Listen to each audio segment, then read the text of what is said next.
Hi everyone, in this video I'll show you how to set PIN for Sunbucks card. Let's dive in. The first method is online. Go to ebtedge.com, then click on Cardholder Login. On the login page, click Register here to create a new account. Once registered, you'll be able to activate your card and set your PIN.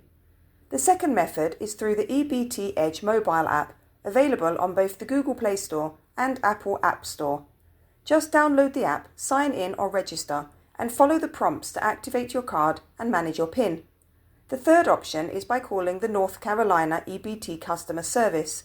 Dial the number provided with your card and follow the automated instructions to activate your card and set a PIN. To set your PIN, you'll need your activation code, which is the date of birth of the youngest eligible school-aged child in your household. Try the date of birth for each child if needed. Once accepted, follow the prompts to create your 4-digit PIN and complete the setup. If you found this video helpful, don't forget to like and subscribe for more tips and tutorials. Thanks for watching, and I'll see you in the next video.